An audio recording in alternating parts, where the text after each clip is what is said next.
పరిశుద్ధ నామానికి మహిమ కలుగును గాక. ఉదయకాల సమయంన అనుదినమన్నా అనే కార్యక్రమాన్ని వీక్షిస్తున్న దేవుని బిడ్డలారా, మీ అందరికీ నా హృదయపూర్వకమైన వందనాలు తెలియజేస్తున్నాం. ఈ దినం దేవుడు మనకిచ్చినటువంటి మాటను చదువుకుందాం. ద్వితీయోపదేశకాండం 31వ అధ్యాయం 8వ వాక్యం. నీ ముందర నడుచువాడు యెహోవా, ఆయన నీకు తోడయుండును, ఆయన నిన్ను విడువడు, నిన్ను ఎడబాయడు. దేవుని బిడ్డలారా, చక్కటి వాగ్దానం ఉదయకాల సమయంలో దేవుడు మనకు అనుగ్రహిస్తున్నాడు.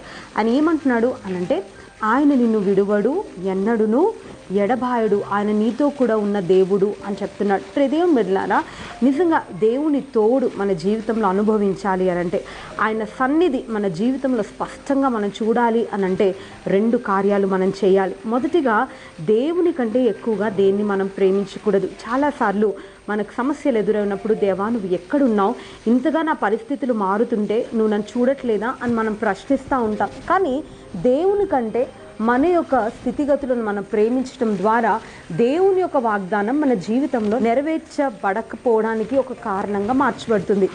దేవుని బిడ్డలారా, నిజంగా దేవుడు ఏమంటున్నాడంటే, నేను నిన్ను విడువను, ఎడబాయను అంటున్నాడు.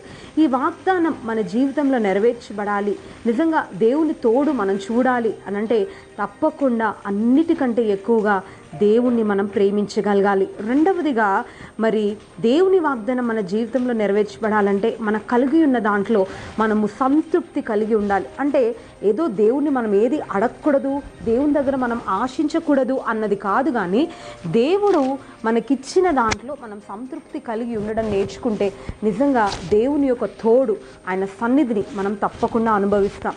దేవుని బిడ్డలారా, ఇక్కడ మనం గమనించినట్లయితే దేవుడు ఏమంటున్నాడంటే, నేను నిన్ను విడువను, ఎడబాయను అంటున్నాడు. నిజంగా మనం చాలాసార్లు మన పరిస్థితులను ఇతరులతో కంపేర్ చేసుకొని, ఇతరులతో పోల్చుకొని, వారు అలా ఉన్నారు, నేను కూడా అలా ఉంటే బాగుండును అని మన జీవితంలో అసంతృప్తికి గురవుతూ ఉంటాం. దేవుడు నాకు సహాయం చేయట్లేదే అని మనం నిరాశకు లోనవుతూ ఉంటాం.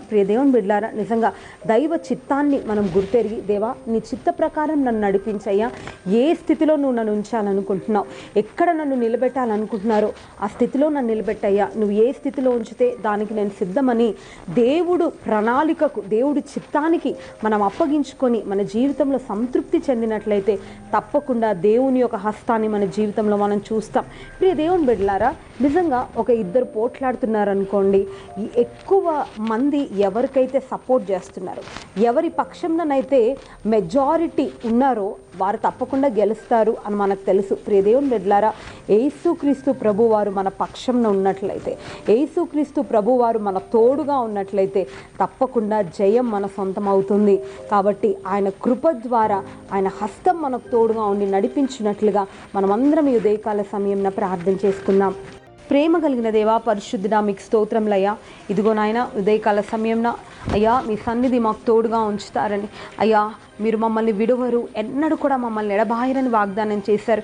మీ వాగ్దానం మా జీవితంలో నెరవేర్చబడుటకు అయ్యా మిమ్మల్ని మేము అధికంగా ప్రేమించినట్లుగా, అంతేకాదు నాయన అయ్యా మాకు కలిగి ఉన్న దాంట్లో మేము సంతృప్తిగా జీవించినట్లుగా మీరు మాకు సహాయం చేసి, మీ హస్తం మా జీవితంలో ఎల్లప్పుడూ తోడుగా ఉండినట్లుగా, దాన్ని మేము అనుభవించినట్లుగా మీరు మాకు సహాయం చేయమని ఉదయకాల సమయంలో మమ్మల్ని అందరినీ మీ చేతిలోకి సమర్పించుకుంటూ యేసు నామమున ప్రార్థించి అడిగి వేడుకుంటున్నాను నా పరమ తండ్రి.